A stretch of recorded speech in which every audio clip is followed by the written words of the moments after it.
Alright, I figured I'd give you a little update while I'm trying to get the liquid nails off my fingers. Doesn't come off easy. I tried, well, I know paint thin will probably work, but I used a little WD-40 and then soap and water.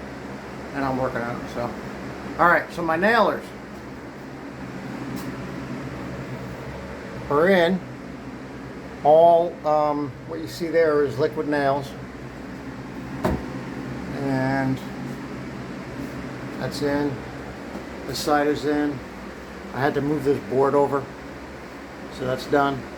I got nailers, and I actually put, you could probably see my little goof.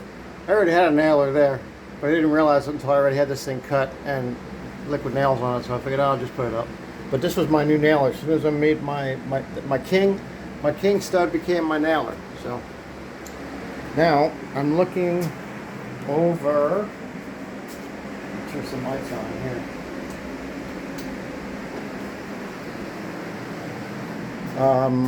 For nailers that I might need, let's see. I think I'm going to need one going across that corner where the corner is. Yeah. So I'll work on that. Make sure it'll be okay. I'm going to have to deal with this and this.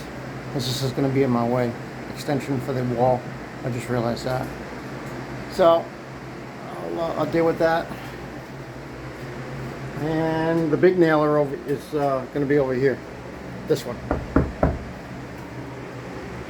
36 is not quite to this line. It's actually a little bit shorter because now I'm going all the way back to that corner, right? So it might have been 36 when the sheetrock was on, but now there's no sheetrock there. So I got to figure out what I want to do, because I can't put a nailer in here because I got drywall in the way. It looks like a worm, but it's not. it's actually a big stretch. Big stretch. Oh yeah. So I can't put a nailer over this side because I got drywall in the way. How am I going to do that? So I think what I'm going to do is cut it down the middle so I can fasten this sheetrock and then fasten the go board on this side, right? I'm actually even thinking of sistering, which might not be a bad idea anyway, because I have that lumber left over from the old the beam, the support. I have that, and that would be a good place to use it. So I'm thinking about doing that. Not today, but that wouldn't be a bad idea. I haven't done anything over here as far as taping. I left that alone. Thinking about that. I'll probably just throw some tape on it. Not all over, not like that, but just, you know. That's it, I think. Decent day. Didn't get a whole heck of a lot done, but got some key things done. You got to make sure you get all these nailers. That's important, because you don't want to be putting up the backer board and saying, "Oh, I don't have a nailer back there." I'm sure it's happened. I hope it doesn't happen to me. That's why I'm trying to cover all my bases, you know. But yeah, I'm definitely going to need a nailer at that inside corner going this way, right, for this wall. And the ceiling too, actually. Oh, wait a minute now. Well, we'll think about that. I might need, you know, remember, don't forget I'm putting in shiplap up there. You know, this stuff. Putting in this. I have it all cut, and I haven't painted it. It's primed, I guess. It's not really a finished paint. It's not like this was. This came all ready to go. That's why it was super expensive, and plus it had the tongue and groove in there. So, next things are dealing with this nailer, figuring that out, figuring this out, dealing with this and figuring that. Because, yeah, that's definitely going to be, because my wall is coming all the way over to here, right? So I'm going to have to figure that out. I don't know what I'm going to do with it just yet, but figure it out. Yeah. Okay. So that's about it. I think I might be done for today. It's 6:30.